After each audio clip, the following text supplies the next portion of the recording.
I sat in my truck outside Lincoln Elementary for almost 10 minutes before I could make myself go inside. I'd missed the last 3 school events, even his birthday shout-out on the morning announcements. I finally walked into that cafeteria, and the first thing I heard stopped me cold in the doorway. A kid's voice, loud, laughing. "Why do you wear the same shoes every day, Mason? You broke or something?" Then my son's voice calm, steadier than I felt standing there. "My dad says it doesn't matter what's on your feet if you know where you're standing." I'd said that to him weeks ago. I didn't even remember saying it like it meant anything.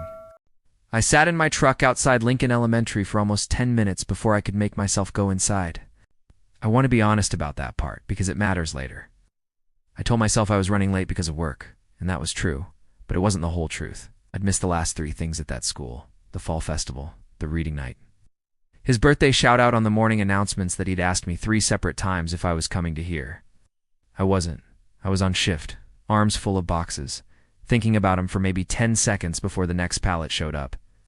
So when lunch with a grown-up day came around, and I actually had the hours off for once, I sat in that parking lot with the engine ticking as it cooled, scared that when I walked in, my own son was going to look at me like I was some guy who occasionally showed up in his life instead of the person actually living it with him. I finally made myself go in. The first thing I heard stopped me cold in the cafeteria doorway. A kid's voice, loud, the way 10-year-olds get loud when they think they're being funny. "Why do you wear the same shoes every single day, Mason? You broke or something?" And then my son's voice, calm, steadier than I felt standing there. "My dad says it doesn't matter what's on your feet if you know where you're standing." I'd said that to him weeks ago, half asleep on the couch after a double, not even thinking it would stick. I didn't remember saying it like it meant anything at all. I'm 34, divorced almost 3 years now. Not because anybody cheated or anything that dramatic. It's because my ex-wife and I had been quietly wrong for each other for a long time before either of us said it out loud. She lives 2 states away now. It's holidays, some summers, a phone call here and there that Mason mostly answers in one-word sentences. I got full custody because I fought for it, and because, if I'm honest, she didn't fight back very hard. That's its own kind of grief. One I don't really talk about, the grief of your kid's mother choosing distance, and neither of you making it into a big thing, because making it a big thing doesn't fix anything. I work at a distribution warehouse on the east side of town, 12-hour shifts, doubles, when they let me pick them up, because time and a half is time and a half, and the rent doesn't care how tired I am. Mason is 10. It's just the 2 of us in a 2-bedroom apartment that always smells a little like the instant noodles we eat too much of. With a couch that has a permanent dent shaped like my body from all the nights I fall asleep on it, still in my work clothes. I'm not complaining. I chose this life every single day when I chose him. I just want people to understand that it's not supposed to look easy, and somewhere along the way I started believing that if I just kept my head down and worked, he'd turn out fine without me actually being present very much. Food on the table, roof over his head, that had to count for something, right? Standing in that cafeteria doorway, I realized how wrong that math was. I made my way over to his table, and Mason lit up when he saw me, which almost broke something loose in my chest after how scared I'd been sitting in that truck. The kid who'd been teasing him about the shoes slunk off toward another table, like he suddenly remembered somewhere else he needed to be. I sat down across from Mason with my sad little visitor tray of chicken nuggets and a carton of chocolate milk that felt way too small for a grown man's hands, and I asked him about the shoes. "It's nothing, Dad," he said, which is what he always says right before it turns out to be something. It took some pulling, but I got it out of him over the next 20 minutes. In between him telling me about a science project and asking if I'd tried the new ketchup packets that were apparently way better than the old ones, there's a boy in his class named Deshaun. Deshaun's family has been staying at a shelter downtown since a fire tore through their old apartment building back in the fall. Mason noticed early on that Deshaun's shoes were falling apart, sole flapping loose on one, a strip of silver duct tape holding the toe of the other together. So a few weeks back, Mason started trading shoes with him during gym class. Same size, close enough in style that most kids didn't look twice. Mason wore Deshaun's busted shoes for the period. Deshaun wore Mason's, and they'd swap back before the bell rang, and everybody went back to their regular classroom. "Those aren't your old shoes then," I said slowly, looking down at his feet under the table. They looked brand new. I hadn't even clocked that before. "I got EM free from the church clothing closet," he said, like it was no big deal. I didn't want to tell you because I didn't want you to feel bad you didn't buy them yourself. That hit me harder than I expected it to. Harder than I think I let on to him right then. My 10-year-old had been managing my feelings about money without me even knowing it. 10 years old, and he'd already learned to protect me from something. A teacher, Ms. Alvarez, came by our table a few minutes later with that particular walk teachers have when they need to talk to you about something but don't want the whole cafeteria listening in. I figured she was going to tell me the shoe swapping needed to stop, some liability thing, some rule about donated items. Instead, she crouched down next to my chair and kept her voice low. I've known about the shoe swap for about 3 weeks, she said. I let it happen. Honestly, I figured you knew and were okay with it. Mason's a good kid. I didn't want to make it a thing if it didn't need to be one. I told her just as quiet that I had no idea. She looked surprised for a second, then a little uneasy, like she'd just realized she might have opened up something that wasn't fully hers to open. There's more going on with Deshawn's family than just the shoes, she said. I probably shouldn't say too much. It's not really my place, but the shelter placement is in some kind of jeopardy, a paperwork thing. If it falls through, they'll likely have to pull him from this district. Maybe move somewhere across town or further. I didn't think much more of it in that moment, if I'm honest. I was still stuck a few sentences back on the fact that my son had quietly been taking care of somebody else this whole time, while I'd been so buried in exhaustion I hadn't noticed a single thing about it. Then I asked him, almost as an afterthought, where he'd gotten that line about knowing where you're standing. I genuinely didn't remember ever saying anything that put together in my life, especially not to a 10-year-old over cereal on a Tuesday morning.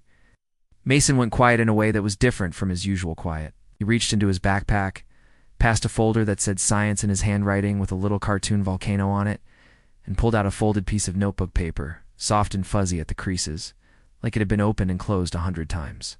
It was a letter from his mom, not from my ex-wife, from his biological mother, who died when Mason was 2. Car accident on a rainy overpass I still can't drive under without my hands tightening on the wheel. Before I even met my ex-wife, back when I was a single guy in his 20s, raising a toddler through a stretch of time nobody in my family likes, to talk about much, including me, I didn't know Mason still had anything of hers. I genuinely thought all of that got lost somewhere between our last 2 moves. Boxes that never made it, things I didn't have the heart to go looking for. I found it in a box last year in the closet, he said, folding it carefully back along the same lines. I read it sometimes when I miss her, even though I don't really remember her that much. It says that part in there about knowing where you're standing. I like saying it like it's from you too, like it counts double. Is that weird? I told him it wasn't weird. Told him it was about the least weird thing I'd heard in a long time. Then I sat there with a cafeteria tray of chicken nuggets going cold in front of me and cried a little. Right there in the middle of all those kids and folding tables, and didn't even care who saw it. I needed to swing by the front office afterward to sign something for the volunteer day, some form nobody actually reads. And while I waited by the counter, another dad walked in from the hallway, checking in for a different kid. I recognized him immediately, even though it had been years.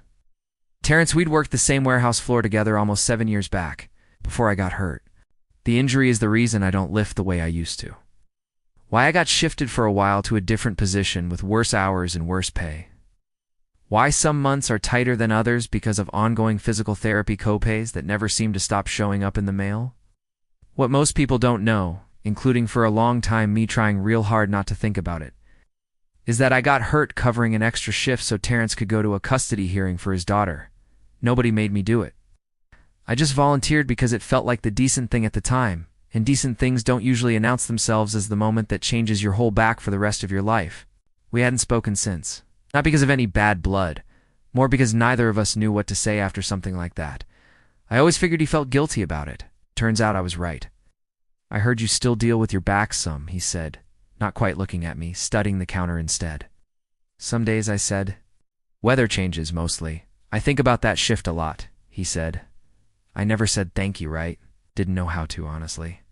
Kept meaning to, and then too much time went by, and it felt weird to bring up out of nowhere. I told him he didn't owe me anything, which wasn't entirely true, but felt like the right thing to say, standing in a school hallway with both our kids somewhere nearby. Then it clicked. Slow.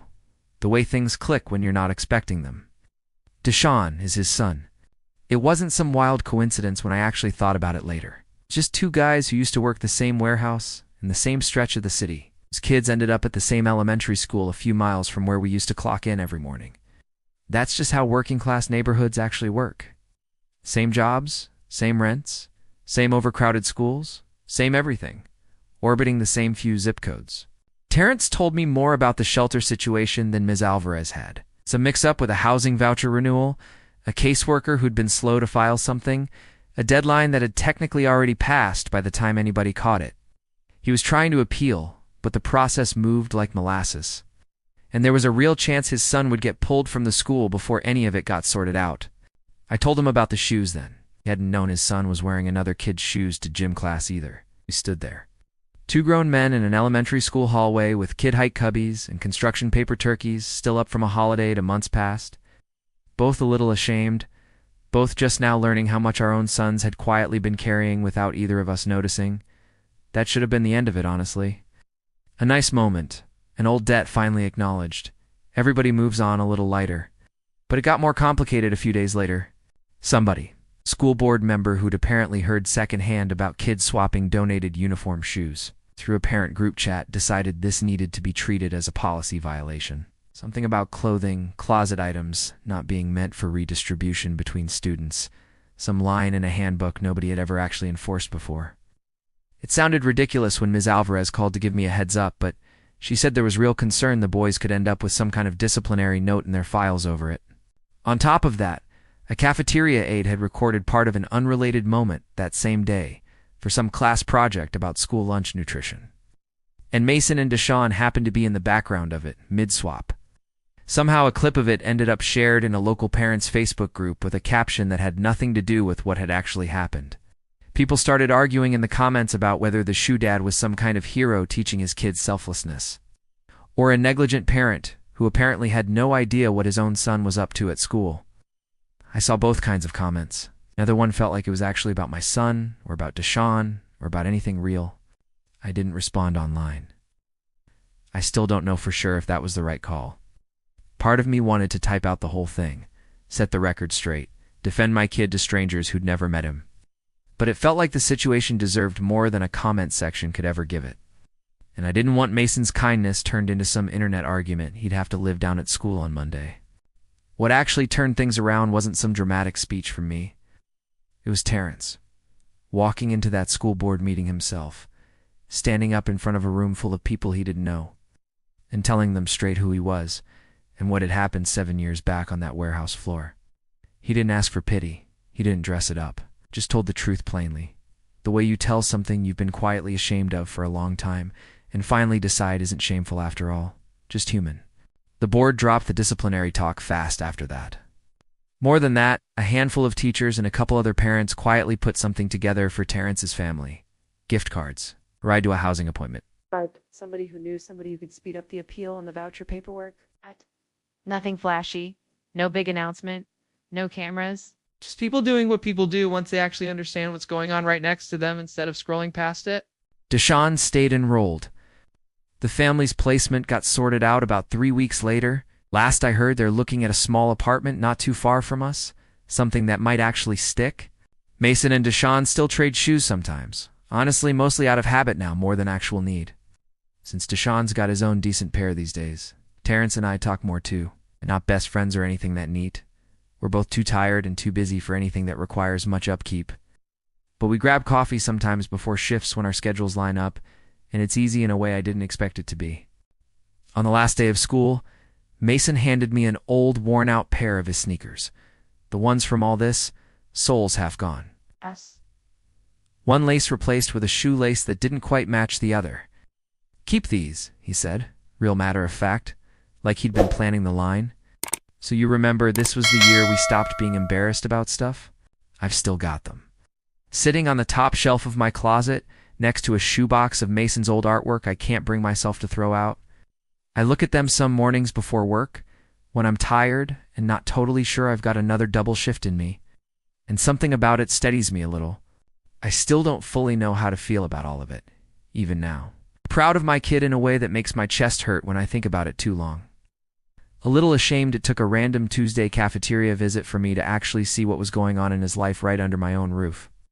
Grateful, in a way I don't have great words for. Toward a guy I hadn't spoken to in 7 years who stood up in a room full of strangers for my son's friend, because I once did something for him that I never even thought of as a big deal. I guess I just keep coming back to the same thought, over and over, especially on the mornings I catch myself looking at those old shoes. I thought I was the one raising him. Turns out he's been teaching me something the whole time too.